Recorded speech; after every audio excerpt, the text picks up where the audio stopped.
जय हिंद प्यारे बच्चों, कैसे हैं आप सभी। उम्मीद करते हैं एकदम अच्छे होंगे, मस्त होंगे, जबरदस्त होंगे। प्यारे बच्चों, एक बार फिर से आपका स्वागत करते हैं आपके अपने परिवार ज्ञान लोक बलियान। बच्चों, जैसा कि आप लोगों को पता है, हम लोगों ने तीसरी चैप्टर पढ़ना स्टार्ट किया है और आज भी हम तीसरी को ही कंटिन्यू करेंगे, जिसमें हम लोग पढ़ रहे हैं टाइप्स ऑफ एपिथेलियल टिश्यू के बारे में। यानी एपिथेलियल टिश्यू के हम टाइप्स बताए थे कि एपिथेलियल टिश्यू के मोस्टली 6 टाइप्स होते हैं। कितने प्रकार का होता है एपिथेलियल टिश्यू? 6 प्रकार का होता है। कौन कौन सा? पहला हमारा हो जाता है, सॉरी, एपिथेलियल टिश्यू 2 प्रकार के होते हैं। कौन कौन? एक तो हमारा सिंपल एपिथेलियल और दूसरा कंपाउंड एपिथेलियल। सिंपल एपिथेलियल 6 प्रकार के होते हैं। तो हम सिंपल एपिथेलियल टिश्यू के टाइप्स को पढ़ रहे हैं कि सिंपल एपिथेलियल टिश्यू के कितने टाइप्स हैं? 6 टाइप्स हैं। एक है हमारा स्क्वैमस एपिथेलियल टिश्यू, दूसरा है क्यूबॉइडल एपिथेलियल टिश्यू, तीसरा है कॉलमनर एपिथेलियल टिश्यू, चौथा है सिलिएटेड एपिथेलियल टिश्यू, पांचवा है ग्लैंडुलर एपिथेलियल टिश्यू और छठा है हमारा सूडो स्ट्रेटिफाइड एपिथेलियल टिश्यू। इसके सभी नाम में हम सिंपल सिंपल जोड़ देते हैं। जैसे हमारा स्क्वैमस एपिथेलियल टिश्यू है तो सिंपल स्क्वैमस एपिथेलियल टिश्यू बोल देंगे, कॉलमनर है सिंपल कॉलमनर बोल देंगे या फिर कॉलमनर सिंपल बोल देंगे, क्यूबॉइडल है सिंपल क्यूबॉइडल बोल देंगे या फिर क्यूबॉइडल सिंपल बोल देंगे। ठीक है, जो सिंपल है उसके नाम में हम बस सिंपल सिंपल जोड़ते जाएंगे तो हो जाएगा हमारा क्या? Simple epithelial tissue. ठीक है, सिंपल एपिथेलियल टिश्यू में हम लोगों ने स्क्वैमस एपिथेलियल टिश्यू यानी सिंपल स्क्वैमस एपिथेलियल टिश्यू के बारे में पढ़ लिया है कि जो सिंपल स्क्वैमस एपिथेलियल टिश्यू होता है वो क्या करता है? हमारे बॉडी में फिल्ट्रेशन एंड डिफ्यूजन बाउंड्री बनाने का कार्य करता है। दूसरा हम लोग का था क्या? Cuboidal epithelial tissue. Cuboidal epithelial tissue के बारे में भी हम पढ़ चुके हैं। क्यूबॉइडल एपिथेलियल टिश्यू हमारे बॉडी में जहाँ पे थोड़ा बहुत न्यूट्रिशन एब्जॉर्प्शन की आवश्यकता होती है, वहाँ पे सिंपल क्यूबॉइडल एपिथेलियल टिश्यू पाया जाता है। सिंपल क्यूबॉइडल एपिथेलियल टिश्यू के अगेन 2 टाइप्स होते हैं। एक तो होता है कि सिंपल क्यूबॉइडल होगा और दूसरा होता है ब्रेस्ट बॉर्डर क्यूबॉइडल। यानी सिंपल का जो होता है एपिथेलियल टिश्यू, उसकी जो लेयर होती है सिंपल होती है सेल की, लेकिन जो ब्रेस्ट बॉर्डर क्यूबॉइडल होता है उसके जो अपर सेल की लेयर होती है वो ब्रेस्ट जैसा स्ट्रक्चर होता है, इसलिए उसे हम ब्रेस्ट बॉर्डर कहते हैं। कॉलमनर में भी, कॉलमनर जहाँ पे हमारे बॉडी में बहुत ज्यादा यानी क्यूबॉइडल के कंपेयर में जहाँ पे हमारे बॉडी में ज्यादा सिक्रीशन और एब्जॉर्प्शन की आवश्यकता होती है, वहाँ पे हमारा कॉलमनर पाया जाता है। तो कॉलमनर के भी 2 टाइप्स होते हैं, एक होता है हमारा सिंपल कॉलमनर और एक होता है ब्रेस्ट बॉर्डर। सेम है जो हमारा क्यूबॉइडल की तरह ही होता है कॉलमनर। जहाँ सिंपल होगा वहाँ पे थोड़ी बहुत सिक्रीशन एब्जॉर्प्शन होगी, जहाँ पे ब्रेस्ट बॉर्डर कॉलमनर होगा वहाँ पे ज्यादा सिक्रीशन एब्जॉर्प्शन होती है। इतना चीज हम लोग पढ़ चुके हैं। यदि आपने उन सब वीडियो को नहीं देखा है तो वीडियो का जो भी प्ले लिस्ट है हमारा, उसमें जाके आप उन वीडियो को देख सकते हैं। ठीक है, तो चलिए आज का हम अपना टॉपिक स्टार्ट करते हैं सिलिएटेड सिंपल एपिथेलियल टिश्यू के बारे में। क्या पढ़ेंगे आज हम? Ciliated simple epithelial tissue. Ciliated simple epithelial tissue किसके अंतर्गत आएगा? हमारा एपिथेलियल टिश्यू। हम पढ़ रहे हैं क्या? एपिथेलियल टिश्यू के बारे में। एपिथेलियल टिश्यू, और एपिथेलियल टिश्यू में हमने 2 टाइप्स पढ़े हैं। एक हमारा simple epithelial tissue, simple epithelial tissue, और दूसरा हमारा चार्ट में लिख देते हैं इसे, सिंपल एपिथेलियल टिश्यू और दूसरा हमारा कंपाउंड एपिथेलियल टिश्यू। क्या है? Compound epithelial tissue. Compound epithelial tissue, दूसरा हमारा क्या हो गया? कंपाउंड एपिथेलियल टिश्यू हो गया। ठीक है, सिंपल एपिथेलियल टिश्यू में हम बताए थे जो इसका स्ट्रक्चर होता है वो सिंपल होता है, बहुत साधारण स्ट्रक्चर होता है हमारा सिंपल एपिथेलियल टिश्यू का। ठीक है, ऐसे बहुत सिंपल स्ट्रक्चर में ये पड़ा होता है हमारे बॉडी में, और जहाँ पे हमारे बॉडी में थोड़ा बहुत सिक्रीशन एब्जॉर्प्शन की आवश्यकता होती है, डिफ्यूजन फिल्ट्रेशन बाउंड्री बनाना होता है, वहाँ पे पाया जाता है हमारा सिंपल। कंपाउंड में हम बताए थे कि कंपाउंड क्या होता है? कंपाउंड हमारा मल्टीपल लेयर होता है कंपाउंड में, यानी इसकी तो सिंगल लेयर होती है, सिंगल लेयर नहीं होती है, इसमें मल्टीपल लेयर होती है। किसकी? सेल की मल्टीपल लेयर होती है, यानी एक सेल के पीछे ऊपर दूसरी सेल भी होती है। इस प्रकार से हमारे ये कंपाउंड एपिथेलियल टिश्यू हो जाता है। ठीक है, इसमें हम लोगों ने सिंपल एपिथेलियल में हम लोग स्क्वैमस सिंपल एपिथेलियल टिश्यू के बारे में पढ़ चुका है। क्यूबॉइडल सिंपल एपिथेलियल टिश्यू के बारे में पढ़ चुके हैं। तीसरा कॉलमनर सिंपल एपिथेलियल टिश्यू के बारे में पढ़ चुके हैं। आज का हमारा टॉपिक रहने वाला है सिंपल या फिर ciliated ciliated simple epithelial tissue. क्या है? सिलिएटेड सिंपल एपिथेलियल टिश्यू, इसे हम बोलते हैं सिलिएटेड सिंपल एपिथेलियल या फिर epithelium tissue. Ciliated simple epithelial tissue. Tissue, ये हमारा आज का कौन सा टाइप है? ये चौथा टाइप है, ठीक है। 4 नंबर का ये हमारा टाइप है, किसका? Simple sorry ciliated simple epithelial tissue का। अब सबसे पहले इसके स्ट्रक्चर के बारे में हम देखते हैं कि इसका स्ट्रक्चर कैसा होता है, ठीक है। चलिए सबसे पहले हम सिलिएटेड सिंपल एपिथेलियल टिश्यू का स्ट्रक्चर देखते हैं। देखिए नाम में है सिलिएटेड, सिलिएटेड किससे बना है? सेल्स होती है, सेल्स कह सकते हैं, मतलब एक प्रकार का स्ट्रक्चर होता है जिसे हम सिलिया कहते हैं, सिलिया, ठीक है। जैसे हमारा वहाँ पे ब्रश बॉर्डर में पाया जा रहा था ब्रश जैसा स्ट्रक्चर, वैसा यहाँ भी पाया जाता है, लेकिन डिफरेंस ये है कि जो ब्रश बॉर्डर में पाया जा रहा था वो मूव नहीं कर रहा था, सेल के ऊपर जो स्ट्रक्चर ब्रश जैसा पाया जा रहा था वो मूव नहीं कर रहा था, लेकिन इसमें जो सिलिया पाया जाता है वो मूव करता है, लाइक ऐसे ऐसे मूव करता रहता है, ठीक है। यानी हमारे फिंगर जैसे मूव कर रहे हैं वैसे वो मूव करता रहता है। अब देखिए इसका स्ट्रक्चर हम देखते हैं। सिलिएटेड सिलिएटेड इपिथेलियम टिश्यू जो होता है, टाइप पहले देख लेते हैं, टाइप के अकॉर्डिंग इसका स्ट्रक्चर देख लेते हैं हम, ठीक है। और सिलिएटेड इपिथेलियल टिश्यू का हमारे बॉडी में क्या कार्य होता है? इसका कार्य होता है सबस्टांस को पुश करना, पुश सबस्टांस क्या करता है? Push substance forward. इसका बॉडी में क्या कार्य होता है? Push substance substances substances forward, forward यानी आगे की तरफ जो भी हमारे सबस्टांस होते हैं उनको आगे की तरफ धकेलने का काम करता है, पीछे नहीं आने देता, ठीक है। यानी इसकी मूवमेंट ऐसा होता है कि अगर यहाँ पे कोई स्ट्रक्चर आए तो इसको ऐसे ऐसे धक्का देते क्या करेगा, ये आगे पहुंचा देगा उसको, ठीक है। ये जो सिलिएटेड सिंपल एपिथेलियल टिश्यू होता है इसके टाइप्स दो होते हैं। कौन कौन से दो टाइप्स होते हैं देखते हैं हम।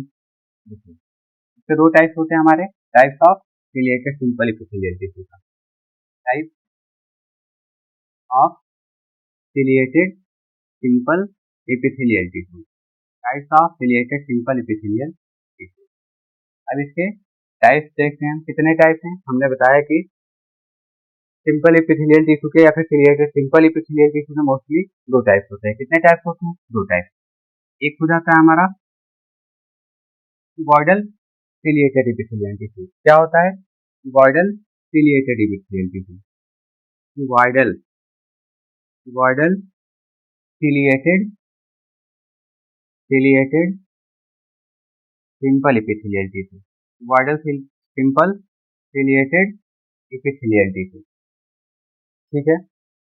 दूसरा टाइप इसका होता है columnar columnar columnar ciliated ciliated columnar ciliated simple epithelial tissue, columnar ciliated simple epithelial tissue. दो टाइप्स है। देखिए सबसे पहले तो अब इसकी टाइप्स में जो मतलब इसका नाम है, नाम के अकॉर्डिंग इसका हम थोड़ा पता करते हैं कि स्ट्रक्चर कैसा हो सकता है, ठीक है।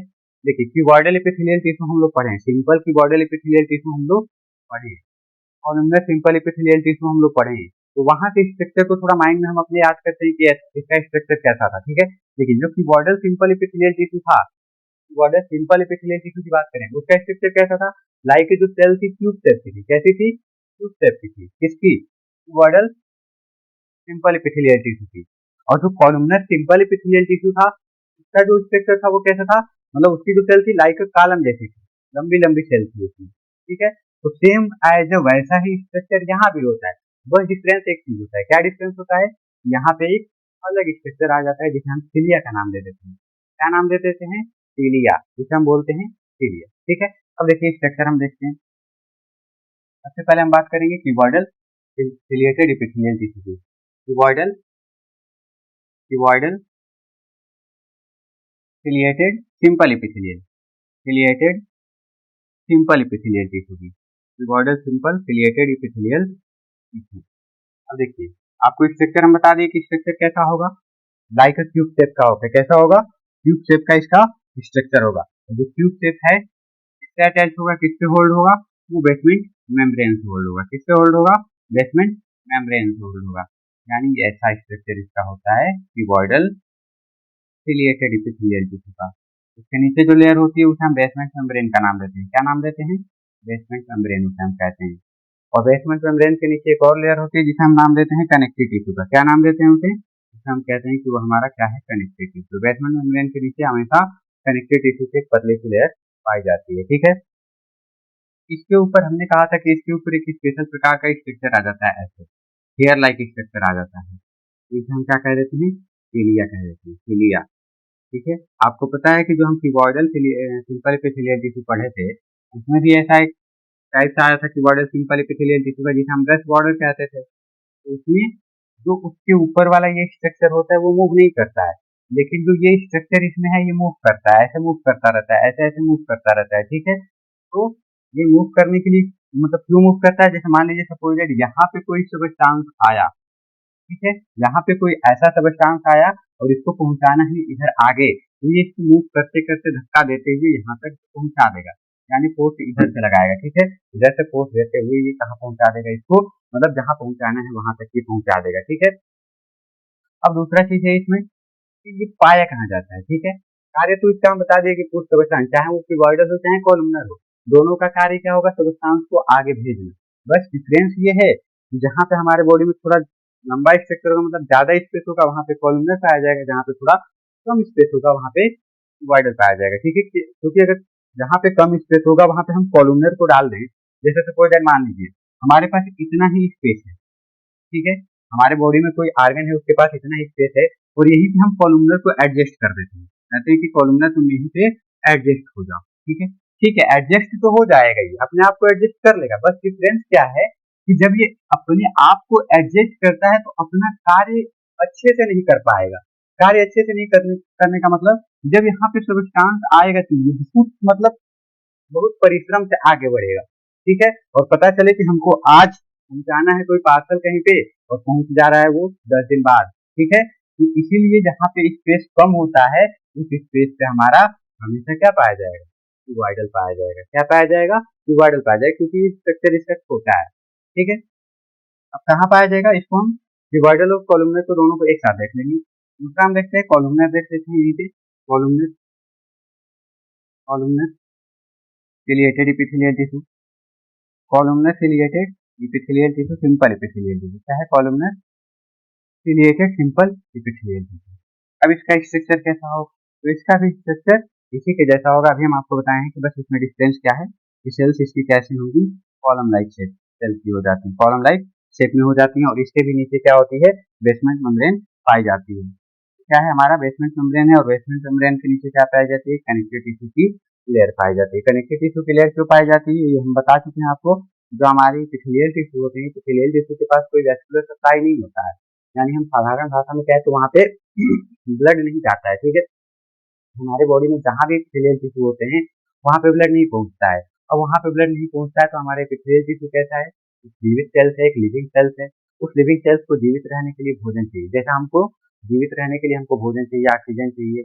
अगर हमको भोजन और ऑक्सीजन न मिले तो पता चले कि हमारी कहानी का द एंड हो जाए। ठीक है, तो वैसे ही अगर इसको भोजन और ऑक्सीजन जैसी चीजें ना मिले, क्योंकि इसको क्या चाहिए, भोजन और ऑक्सीजन ही चाहिए, और भोजन ऑक्सीजन जैसी चीजें इसको न मिले तो इसकी भी कहानी का क्या होगा, द एंड हो जाएगा। ठीक है, तो इसलिए यहाँ पे अब तो ब्लड सप्लाई तो है नहीं, और आपको पता है कि हमारे बॉडी में जो भी सेल्स हैं वो अपना जो भी न्यूट्रिशन होता है, या तो हमारी जो कुछ स्किन क्लियर होती है डायरेक्ट इन्वायरमेंट से अपना ऑक्सीजन ले लेती है, ऐसे कुछ सेल्स हैं हमारे बॉडी में जो डायरेक्ट बाहर से ले लेते हैं, लेकिन जो बाहर है वो तो बाहर से ले लेंगे, लेकिन जो अंदर है उनका क्या होगा, तो अंदर वाले क्या करते हैं, उनके पास एक स्पेशल प्रकार की सेल्स होती है जिसे हम कहते हैं कनेक्टिव टिश्यू, और लाइक स्पेशली मोस्टली हमारा जो एपिथेलियल टिश्यू है वही एक ऐसा सेल्स है जहाँ पे ब्लड की सप्लाई नहीं होती है। ठीक है, तो यहाँ पे ब्लड की सप्लाई को पहुंचाने के लिए कनेक्टिव टिश्यू होता है। कौन होता है, कनेक्टिव टिश्यू की यहाँ पे एक पतली सी लेयर होती है। ये कनेक्टिव टिश्यू क्या करता है, यहाँ की जो भी सेल्स है वहाँ पे भोजन का मतलब भोजन और ऑक्सीजन को पहुंचाने का कार्य करता है। ठीक है, तो इसलिए यहाँ पे कनेक्टिव टिश्यू की लेयर पाई जाती है। ठीक है, अब इसका स्ट्रक्चर कैसा हो जाएगा, कॉलम लाइक हो जाएगा, कॉलम शेप का इसका स्ट्रक्चर हो जाएगा। ठीक है, ऐसे मतलब लंबी लंबी इसकी सेलें हो जाती हैं।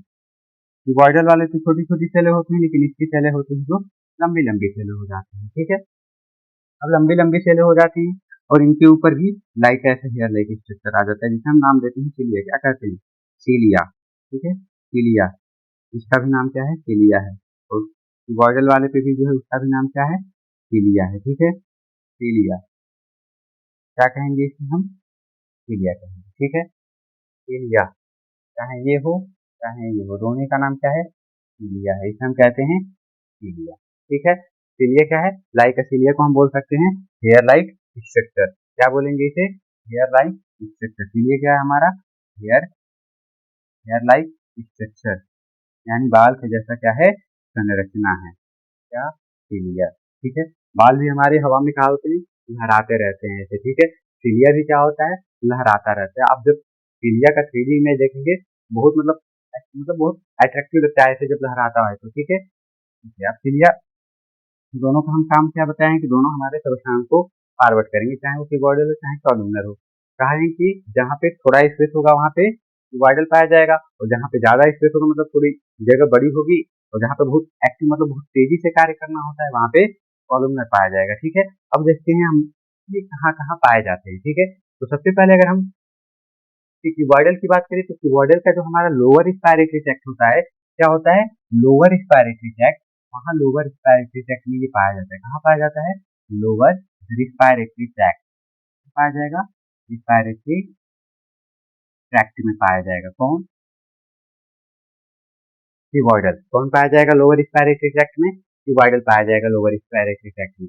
जो हमारा कॉलमनर है, कॉलमनर कहाँ पाया जाएगा, कॉलमनर सिंपल सिलिएटेड एपिथेलियम कहाँ पाया जाएगा, तो जो कॉलमनर सिंपल एपिथेलियल टिश्यू होता है वो हमारे जो अपर रिस्पायरेटरी ट्रैक्ट, या फिर हम जिसे ट्रैकिया बोल सकते हैं, या फिर एक और स्ट्रक्चर जिसे फैलोपियन ट्यूब हम बोलते हैं, तो ये कहाँ पाया जाएगा, found in the trachea trachea and fallopian tube. कहाँ पाया जाएगा, फैलोपियन ट्यूब में, फैलोपियन ट्यूब में पाया जाएगा। ठीक है, कहाँ पाया जाएगा, जो अपर रिस्पायरेटरी ट्रैक्ट है वहां पे, या फिर हमारा जो फैलोपियन ट्यूब होता है वहां पे पाया जाता है हम लोग का क्या, columnar epithelial tissue, columnar ciliated epithelial tissue. ठीक है, अब आइए इसको हम फिगर के माध्यम से देखते हैं। ठीक है, सबसे पहले तो हम रिस्पायरेटरी ट्रैक्ट का एक फिगर बनाएंगे आपको, जो हमारे रिस्पायरेटरी ट्रैक्ट होता है उसकी फिगर एक बनाते हैं। ठीक है, ये हमारा ट्रैकिया हो जाता है, थोड़ा बड़ा स्ट्रक्चर बनाएंगे हम, क्योंकि यहाँ पे इसको किसी को भी एडजस्ट करना है इधर। ठीक है, उसके बाद फिर इसमें हमारा क्या हो जाता है, लंग्स हो जाता है। क्या होता है, लंग्स हो जाता है,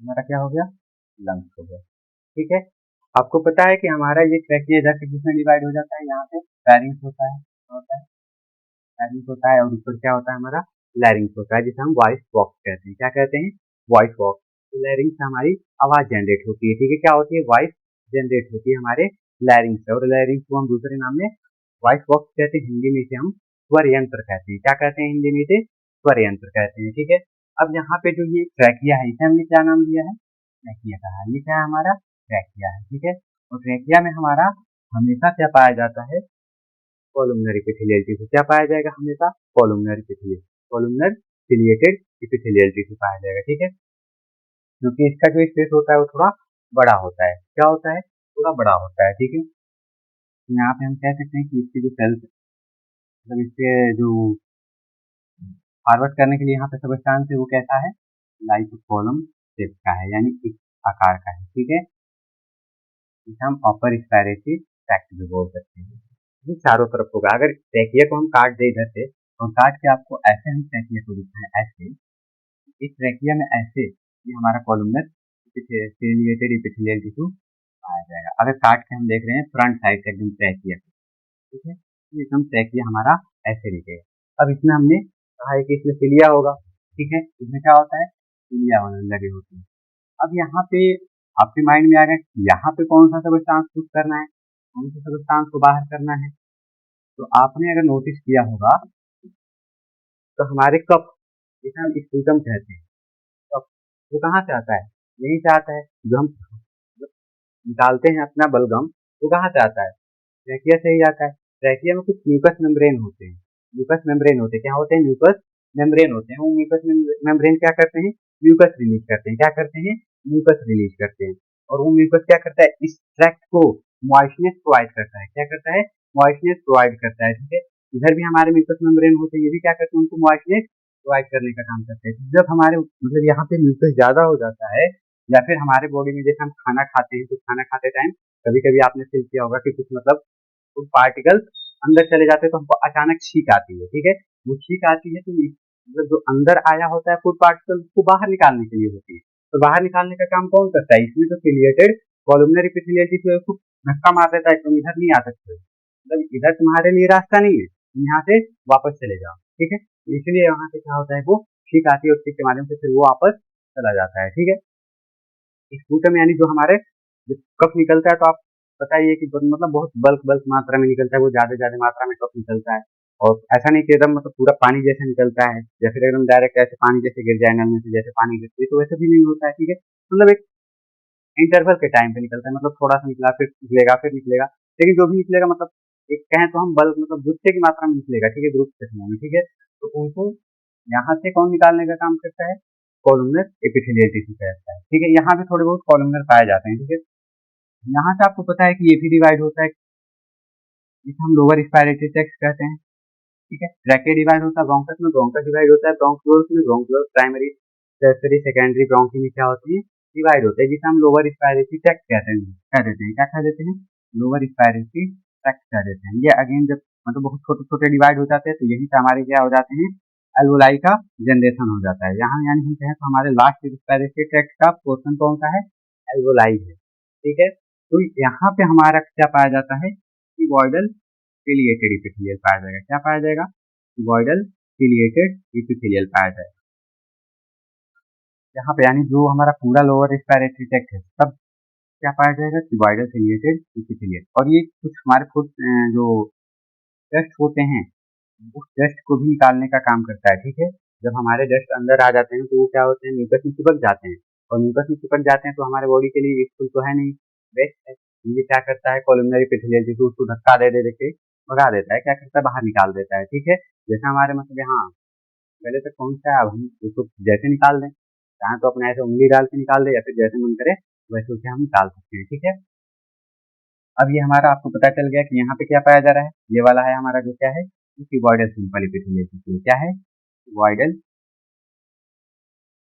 सिंपल एपिथेलियल टिश्यू, क्या है, क्यूबॉइडल सिंपल एपिथेलियल टिश्यू। ये हमारा क्यूबॉइडल सिंपल एपिथेलियल टिश्यू कहाँ पाया जा रहा है, लोअर रिस्पायरेटरी ट्रैक्ट में।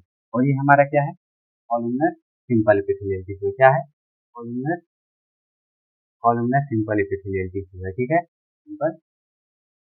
सिंपल सिलिएटेड एपिथेलियल टिश्यू, ठीक है, simple ciliated epithelial tissue, simple ciliated epithelial tissue, simple ciliated epithelial tissue. ये भी क्या है हमारा, सिंपल सिलिएटेड एपिथेलियल टिश्यू, ठीक है। क्या है, सिंपल सिलिएटेड एपिथेलियल टिश्यू है, सिंपल सिलिएटेड एपिथेलियल टिश्यू। इसी समझ में आ गई आपको दो चीज, क्यूबॉइडल कहाँ पाया जा रहा है, लोअर रिस्पायरेटरी ट्रैक्ट में, कॉलमनर कहाँ पाया जा रहा है, अपर रिस्पायरेटरी ट्रैक्ट में।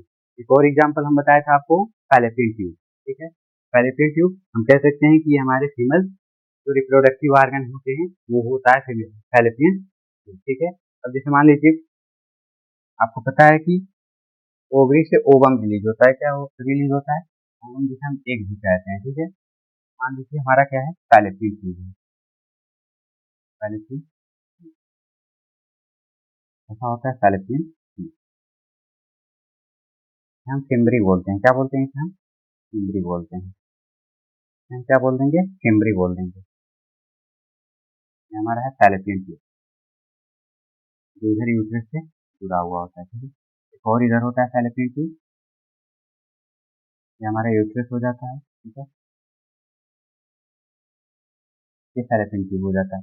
फैलोपियन ट्यूब में हमारा ऑलवेज यहाँ पे क्या होती है, ओवरी होती है, क्या होती है, ओवरी होती है। और ओवरी का काम होता है क्या, एग रिलीज करना, क्या काम होता है, एग रिलीज करना, ओवम रिलीज करना, क्यों, फर्टिलाइजेशन के लिए, ठीक है। तो जब यहाँ से एग या फिर ओवम रिलीज होता है तो उसे क्या करती है, ये फिम्बरी क्या करती है, पकड़ लेती है, ठीक है, पकड़ के अपने अंदर डाल लेती है, ठीक है, क्या करती है, अपने अंदर डाल लेती है।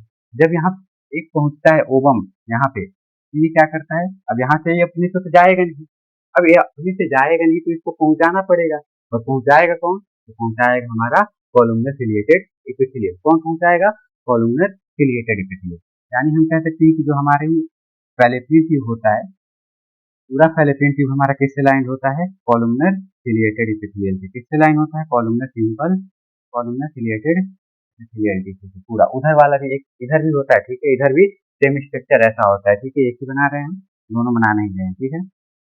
क्योंकि एक समझ गए तो ऑलरेडी हमको दूसरा समझ में आ ही जाएगा। ऐसा नहीं कि उधर उधर कोई स्ट्रक्चर अलग होता है, नहीं, उधर भी स्ट्रक्चर सेम होता है, ऐसा ही। ठीक है, इस वाले पार्ट को हम एम्पुला बोलते हैं। ठीक है, इस पार्ट को हम क्या बोलते हैं, एम्पुला बोलते हैं। और एम्पुला में ही क्या होता है, फर्टिलाइजेशन की प्रक्रिया होती है। ठीक है, फर्टिलाइजेशन मतलब इधर से जो ओवम रिलीज होता है, ओवम को फिमरी ने कैच किया और कैच करके इधर से क्या किए, ये सब क्या है हमारे कॉलमनर सिलिएटेड इपिथेलियम है। तो ये कॉलमनर सिलिएटेड इपिथेलियम क्या किए, इसको पहुंचाए, कहाँ पहुंचाए, मतलब इसको जहाँ जाना है वहां तक ये पहुंचा देते हैं। अब उसके आगे इसकी कोई काम नहीं है। ठीक है, तो इसको कहाँ तक जाना होता है, एक को कहाँ तक पहुंचना होता है, एक को पहुंचना होता है एम्पुला तक। कहाँ तक पहुंचना है, एम्पुला तक, वहीं तक इसकी मंजिल है। ठीक है, यानी हम कह सकते हैं कि उसका आखिरी मंजिल क्या है, एम्पुला है। ठीक है, मान लीजिए यहाँ से क्या हुआ है, एक रिलीज हुआ है। ठीक है, ये ओवम हम बोल सकते हैं। ओवम को फिमरी ने कैच किया, पकड़ा, पकड़ के अंदर अपने डाल दिए। ठीक है, अब ऐसे ही इधर आएगा, ये इसको क्या करेंगे सर, धक्का देते जाएंगे। कौन, कॉलमनर जो सिंपल सिलिएटेड इपिथेलियम है, ये सब इसको धक्का देते हुए कहाँ तक पहुंचा देंगे, लाइक एम्पुला तक पहुंचा देंगे। ठीक है, ये क्या है, एम्पुला है। अब यहाँ पे ये क्यों रुक जाता है, क्योंकि यहाँ पे जो मेल का स्पर्म होता है, मेल का स्पर्म यहाँ से आते हुए, ठीक है, इधर से आके यहीं पे फर्टिलाइज होता है। क्या होता है, फर्टिलाइज होता है। क्या होता है, फर्टिलाइज होता है। ठीक है, तो इस वाले पार्ट को हम क्या बोल देते हैं, एंटिला बोल देते हैं। ये हमारा क्या होता है, एंटिला होता है। ठीक है, और ये हमारा यूट्रस होता है। ये क्या होता है, यूट्रस होता है। और ये क्या है, वजाइना, इसे हम बोल देते हैं। ठीक है, ये हमारा पार्ट हो जाता है किसका, फीमेल रिप्रोडक्टिव सिस्टम का, या फिर हम कह सकते हैं फीमेल रिप्रोडक्टिव आर्गन जो होते हैं उसका ये पार्ट हो जाता है। ठीक है, तो हमने क्या बताया कि एक को रिलीज करता है ओवरी, हम क्या बोलेंगे, ओवरी। ये क्या है, ओवरी है। ठीक है, ओवरी, इसे हम क्या नाम देंगे, ओवरी का नाम देंगे। ठीक है, ओवरी से क्या रिलीज हुआ, ओवम रिलीज हुआ, एग रिलीज हुआ। एक को किसने कैप्चर किया, फिमरी ने कैप्चर किया, मतलब पकड़ा, फिमरी ने पकड़ा और पकड़ के अंदर डाल दिया, बस उतना काम था फिमरी का। और फिमरी में जो मतलब फिमरी के बाद जो फैलोपियन ट्यूब है, जिसे हम बोलते हैं फैलोपियन ट्यूब, क्या है हमारा फैलोपियन ट्यूब है, इसे हम फैलोपियन ट्यूब बोलते हैं, फैलोपियन ट्यूब। इस फैलोपियन ट्यूब में जैसे ही आता है ओवम या फिर तो क्या करते हैं, जो यहाँ पे columnar epithelial, columnar ciliated epithelial tissue लगा होता है, वो इसको ऐसे धक्का देते जाते हैं। कैसे, ऐसे धक्का देते जाते हैं और धक्का देते हुए एम्पुला तक पहुंचा देते हैं। ठीक है, ये समझ में आया आपको। तो ये रहा हमारा कॉलमनर सिंपल एपिथेलियल टिश्यू। हमने इसमें कॉलमनर सिंपल एपिथेलियल टिश्यू में क्या पढ़ा, sorry, columnar simple ciliated epithelium tissue में क्या पढ़ा था कि जो भी हमारे सबस्टांस होते हैं, उन सबस्टांस को क्या करता है, फॉरवर्ड करने का काम करता है। ठीक है, इसके दो टाइप्स हमने बताया कि इसके दो टाइप्स होते हैं। एक जो होता है क्यूबॉइडल शेप का होता है, दूसरा जो होता है कॉलमनर शेप का होता है। क्यूबॉइडल शेप और कॉलमनर शेप दोनों क्या करते हैं, सिलिया कंटेन करते हैं। सिलिया क्या है, एक हेयर लाइक स्ट्रक्चर होता है। हेयर लाइक स्ट्रक्चर कार्य क्या करता है, सबस्टांस को फॉरवर्ड करने का काम करता है, आगे करते हैं, जो भी सबस्टांस वहां पे आते हैं उसको आगे की तरफ धक्का देने का काम करता है। ठीक है, जो हमारा क्यूबॉइडल है वो कहाँ पाया जा रहा है, जहाँ पे हमारे बॉडी में बहुत थोड़ा बहुत स्पेस है, लेकिन वहां से सबस्टांस को आगे पहुंचाना है, वहाँ पे हमारा क्या पाया जा रहा है, क्यूबॉइडल पाया जा रहा है। और क्यूबॉइडल हमारे कहाँ पाया जा रहा है बॉडी में, जो लोअर रिस्पायरेटरी ट्रैक्ट है वहाँ पे क्यूबॉइडल पाया जा रहा है। जो अपर रिस्पायरेटरी ट्रैक्ट है जिसे हम ट्रैकिया कह सकते हैं, वहाँ पे क्या पाया जा रहा है, कॉलमनर पाया जा रहा है। ठीक है, इसके बाद से दूसरा हमारा एग्जाम्पल है कॉलमनर का फैलोपियन ट्यूब। फैलोपियन ट्यूब में ओवम को फॉरवर्ड करने के लिए क्या पाया जा रहा है, वहाँ पे कॉलमनर सिलिएटेड एपिथेलियल ट्यूब पाया जा रहा है। ठीक है, तो उम्मीद करते हैं जो भी यहाँ पे हम आपको बताए होंगे एकदम आपको अच्छे से समझ में आया होगा। यदि कोई चीज़ आपको यहाँ पे नहीं समझ में आई होगी या फिर कोई चीज़ हमसे मिस्टेक हो गई होगी, मतलब कुछ गलत हम बता दिए हों या फिर कोई चीज़ हमसे छूट गई होगी, तो आप उसे कमेंट बॉक्स में कमेंट कर दीजिएगा। ठीक है, जैसे नेक्स्ट वीडियो में हम आते हैं, जो भी आपका डाउट होगा, जो भी आपका दिक्कत होगा, उसको हम क्या करेंगे, यहाँ पे क्लियर कर देंगे। ठीक है, तो अगर वीडियो अच्छी लगी है तो प्लीज़ लाइक कर दीजिएगा, कमेंट कर दीजिएगा, शेयर कर दीजिएगा अपने फ्रेंड्स को, ताकि वो भी इस वीडियो का लाभ उठा सकें। तो मिलते हैं एक नए से वीडियो में, एक नए से टॉपिक के साथ। तब तक आपका दिन शुभ हो, मंगल में हो। धन्यवाद।